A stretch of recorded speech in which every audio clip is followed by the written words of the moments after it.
over 600,000 people go missing in the United States each year. Tens of thousands remain mysteriously missing. Hello, everyone, and welcome back to Mysteriously Missing. I'm Justine. Welcome back, everyone. I'm Karen. Today's episode is going to be a little bit different. We're going to be talking about a family that had disappeared over 60 years ago. And this family is the Martin family, and it consisted of Kenneth, who was the father, and he was 54 at the time, his wife Barbara, who was 48, and their three daughters, Barbara, Susan, and Virginia. They were 14, 13, and 11. They all disappeared on December 7th of 1958. This episode retraces the Martins' last known location in Portland, Oregon, as they traveled up the Columbia River Gorge. Now, Kenneth and Barbara Martin had left their Portland, Oregon home on a Sunday with their three daughters. They planned on going out to collect some holiday greenery for Christmas decorations. They never returned home, and the family's disappearance has been described as one of the most baffling mysteries in Oregon history, and it also sparked the greatest manhunt the state had undertaken at that time. So Portland is in the northern Oregon near the Washington border area.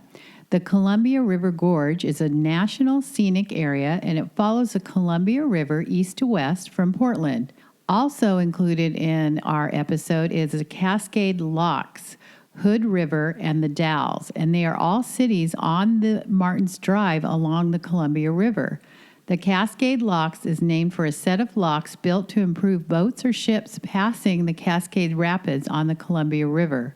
The locks are a device used to raise or lower boats through difficult areas of the river. So now the car that the Martin family had been driving was a 9-passenger 1954 Ford Country Squire, and this car was never found, so it is still missing to this day. It was cream and red colored, and it's a station wagon with the license plate number 1G-7156, and Ken had it equipped with seat belts. You know, the dad equipping that with seat belts, that wasn't a requirement or a law in those days, but that I thought that was really insightful of him. Yeah, I've heard many cars back then obviously had no seatbelts, you know. Yes, and he acted like a very responsible and caring father to do that. Right. So Barbie, which was the eldest daughter, or Barbara, had never been found. She was a freshman at Grant High School, and she was 14 at the time that she went missing, and she would actually be 75 years old today. Her height and weight was about 5'3" and around 125 pounds. She was wearing jeans with rolled up cuffs and possibly a beige coat, and she's Caucasian with blonde hair, and Barbara's nickname, like I said, is Barbie. And besides their three daughters, Kenneth, the father, and Barbara, the mom, had a son, Donald, and he was in the United States Navy and stationed in New York during the time that they did vanish. Kenneth, worked at an electric company there in the Portland area. So now we're going to kind of jump into this timeline. It's December 6th of 1958, and it's a Saturday night. Kenneth and Barbara Martin attended a Christmas party before returning to their home at 1715 Northeast 56th Avenue in the Roseway neighborhood of the Northeast Portland, Oregon area. In the late morning of December 7th, so the next Sunday, they left their home with their three daughters, and the family headed east for a drive up into the Columbia River Gorge. So more on the area where they were driving. The Columbia River winds westward through the Cascade Range, forming the boundary between the state of Washington and the state of Oregon. The river varies in depth, with some areas as deep as 1,250 feet. It is the largest river in the Pacific Northwest, and it is the fourth largest river in the entire United States by volume. The Columbia River Gorge, where the Martins were driving, is a national scenic area that is about 85 miles long and follows the Columbia River east to west along the northern Oregon border and offers amazing vistas, trails, and more than 90 waterfalls. One of the most popular stops in the gorge is Multnomah Falls, which is 30 miles east of Portland. The family had gone to gather greenery to make Christmas wreaths and decorations. The knowledge of where the Martins were specifically throughout this day is sparse. Dean Baxter, who is a gas station owner, had reported that he encountered the family when they purchased 5 gallons of gas from his store in Cascade Locks around 4 o'clock that evening, approximately 40 miles from their home in Portland. And according to Baxter, he recalled their car continuing east after they had purchased gas. So I'm thinking, they leave at 4, or they're at the gas station at 4 o'clock. Mm-hmm. They're still going east, and they're going further up the river away from where they lived in Portland. Right, and that's 40 miles. So they're later seen in Hood River, which is 60 miles. It's they're heading in a direction that it's getting later in the day. So the family had continued east and were seen again shortly after at a restaurant in Hood River, which is approximately 20 miles east of Cascade Locks. Other reports from passing motorists indicated that the family was seen in an unspecified location on the north bank of the Columbia River in Washington. And this time, I guess it was around dusk, so it's getting pretty dark out now. Right. Sunset, according to the Farmer's Almanac, was at 4:27 on December 7th, 1958. And they would be driving home in the dark now after all that. And that's about 60 miles along kind of an edgy area with vistas along up and down along the gorge. So it's a bit concerning. Now, the weather was 55 that day as a high and low of 41, so they weren't in freezing temperatures. But if they had already gathered the greenery, why were they still heading away from home? I kind of maybe if they were out for a drive, like the Christmas lights, and I mean it's not unusual for a family to drive around and look at Christmas lights and decorations. That's what they did for entertainment. They didn't have computers. Exactly. So according to eyewitnesses who saw the family that day, Kenneth was reportedly wearing a tan zip-up jacket and dark slacks, while Barbara wore a navy blue coat over a plaid jacket and a black print dress. Kenneth was reportedly seen carrying 2 cameras. The day the Martin family disappeared, a stolen white Chevrolet was found at Cascade Locks. The car was registered in Venice, California, in the Los Angeles area. Also found near the site of the abandoned Chevy was a .38 Colt Commander handgun, which had been disposed of in the bushes and was covered in dried blood. The handgun was turned over to law enforcement but never processed for evidence. The gun serial number was traced to a Meyer and Frank department store, and it was subsequently uncovered that the gun had been among several sporting good items that the Martins' eldest son, Donald, had been accused of stealing while working at a Meyer and Frank 2 years prior. So this gets interesting. You have this older son that is not on this little road trip that they're taking. All of a sudden, a store that he had been working at is now saying he had stolen this gun. But 2 years weird. Prior. Yeah, 2 years prior. It's weird that it's over 1,000 miles away though. So it's just it's odd. I really think it's a bit too coincidental. I do too. That a gun was found in the area, and it happened to be one that the eldest son, who is in New York, and I'm sure they could have tracked that he's still in the Navy and on duty. But did he hire somebody to take his family out? It just seems very strange. And yeah, Los Angeles is about 1,000 miles away. So what is that car doing up there? And just too many coincidences. Right. So now it's December 8th. It's a Monday. Roy Light and another unnamed man, both ex-convicts, were arrested for the car theft in Hood River County in connection with the abandoned Chevrolet, which raised suspicion in relation to the Martins' disappearance. A waiter at the Hood River restaurant where the Martins were last seen told law enforcement he saw Light, who was an acquaintance, and the other ex-convict in the restaurant at the same time. He also stated that the 2 men left at the same time the Martins did. So again, now there's something more suspicious about that car. And why would they leave at the same time unless they're following them? Secretively following them, yeah. It would be concerning. So December 9th, 1958, a Tuesday, after Kenneth Martin failed to report to his job at the electric company, the family was officially reported missing. Police investigated their residence for any signs of foul play. The house had been left undisturbed. A load of laundry was still in the washing machine. The previous meal's dishes were left on a drying rack in the kitchen. And Kenneth's Santa Claus suit was still laid out from that Christmas party they'd attended the night before. When they checked the Martins' bank accounts, there was still a substantial amount of money in them. Searches were undertaken by both Multnomah County and Hood River County police, but neither were able to produce substantial leads. Police said the Martins had no financial problems and seemed to have no dark personal secrets. Various other tips were submitted to law enforcement in the weeks and months following the family's disappearance, including over 200 letters and hundreds of phone calls. Among them was a report from an orchard owner east of Portland who claimed to have witnessed a man and woman on December 7th gathering greenery in a canyon where a Native American burial ground was located. He added that the following week he noticed a flock of buzzards flying in this direction. The canyon was searched, but nothing was found.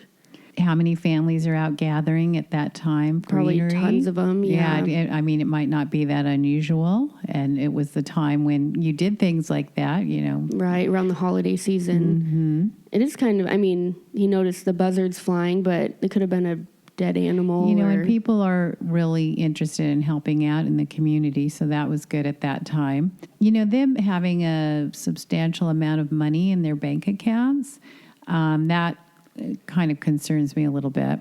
Because if you do think about it, no one really knows how much money you have besides maybe family members or possibly even very close friends, Right, and that, people don't, back then especially, I didn't think brag about how much money they had. Exactly. So the son, being a family member, might have known that his had an parents interest. were a little bit wealthy, yeah. On December 28, 1958, a woman's glove was discovered near the site of the abandoned Chevrolet, which family stated was similar to a glove Barbara Martin would wear. However, it could not positively be identified as belonging to her. So now December 31st, a man had called the police reporting he had seen a vehicle matching the Martins speeding on the Baldock Freeway or Interstate 5. Police were alerted along the freeway on that day, but the car could not be located. Another tip came in when a letter was received from a witness claimed to have seen a family resembling the Martins in Burlington, Iowa on Christmas Eve, which would have been over 2,000 miles away. So they're getting reports from all over. People are reading the newspapers. That many people missing, 5 people, it probably went national. Right. And even though that, papers didn't get information as easily as they do now. Well, but you also have to think, being 5 people, but then 3 of them being children, I'm sure tons of people were. Entire family taken out. Yeah.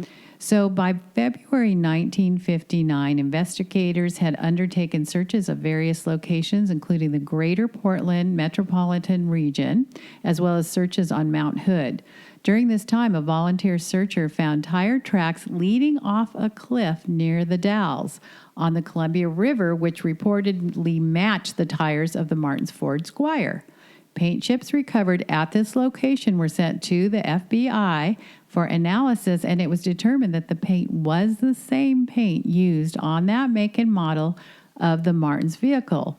Based on the possibility that the Martins' vehicle may have been plunged into the river, the U.S. Army Corps of Engineers lowered the level of the river by 5 feet in the lake behind Bonneville Dam, which was searched with sonar technology, but yield no results. How interesting is that? You see these tracks that lead off of a cliff. You find paint chips matching the exact vehicle this family is missing in, and you just can't find the car. Now, how many of those Chevrolet Squires were put out? I think it was a Ford Squire.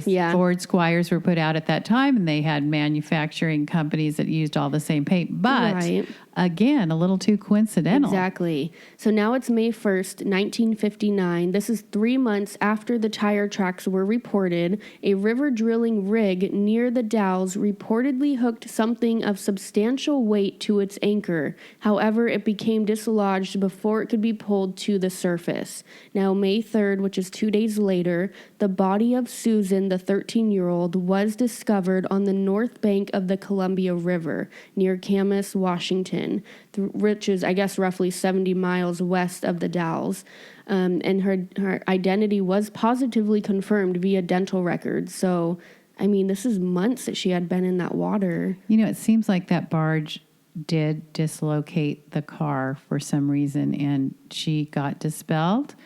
But I'm not quite sure, was she in the water anyway? So on May 4th, 1959, the following day, now the body of Virginia, the 11-year-old, was discovered near Bonneville Dam, roughly 45 miles west of the Dalles. Her identity was also confirmed via dental records.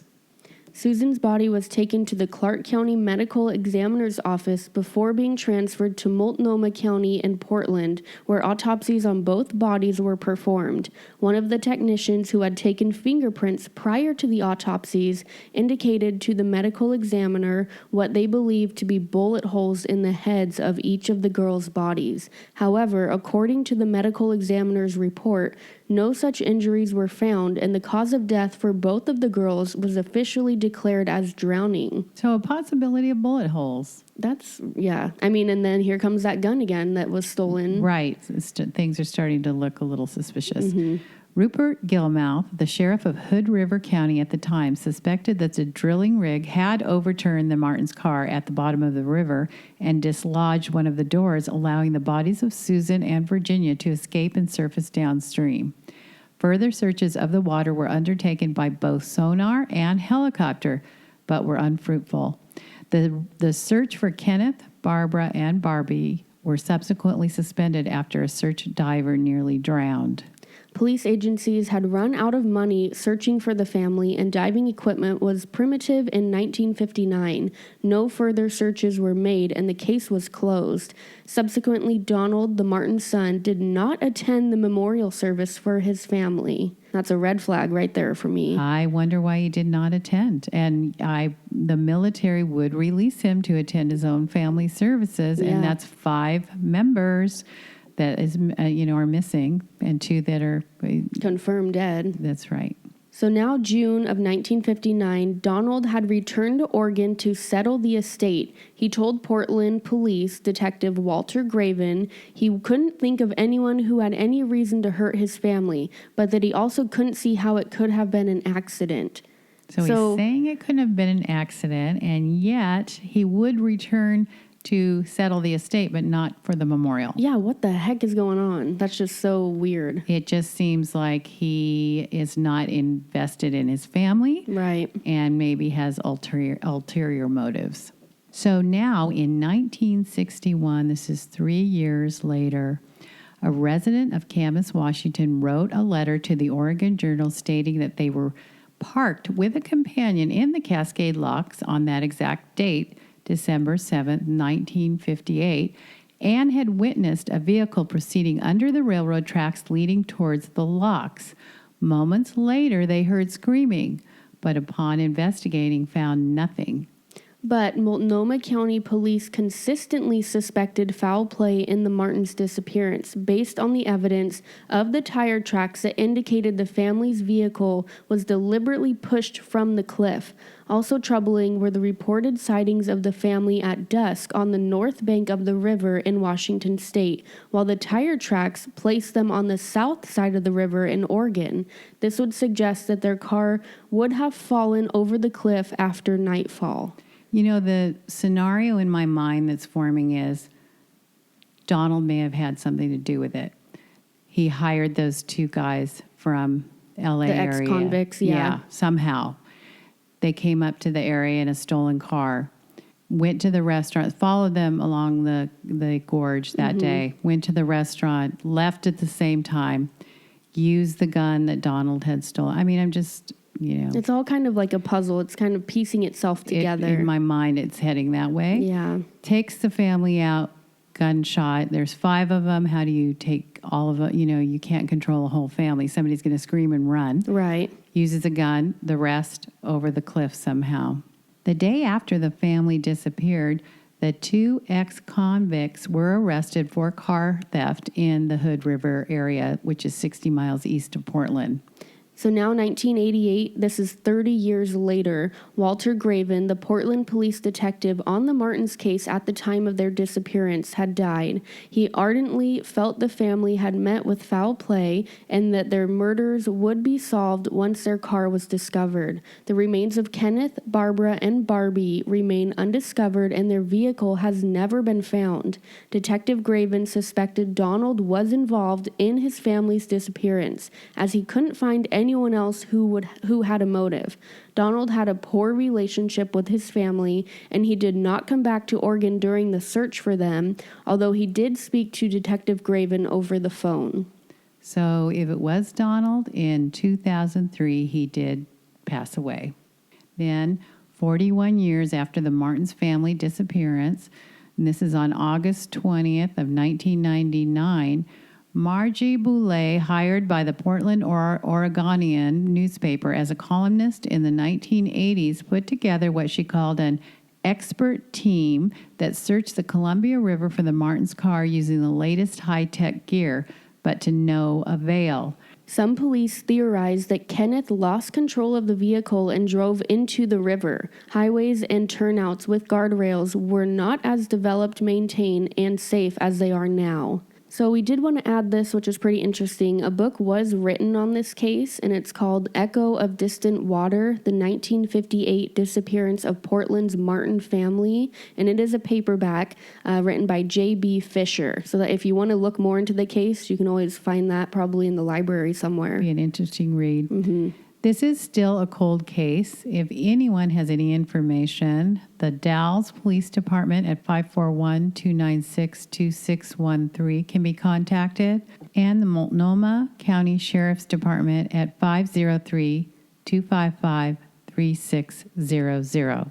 You can always check out our Instagram page. We'll have some pictures up of maps and, pictures that we can find of this family. It is over 60 years ago, so there may not be that much information or pictures, but we'll definitely put some maps up there just so you can kind of get an idea of the story and the timeline. Still be nice to solve this case. Yeah, so check out Instagram. We have a YouTube page. Download on iTunes and Podbean. If you're interested in stories like this or stories that are over 50 years old or, kind of later stories, we love looking into these. So if you did like this, please follow us and like our YouTube page and subscribe and just anything you can. You can let us know on Gmail at mysteriously-missing411@gmail.com. Yeah, so thank you guys so much for listening. Thank you.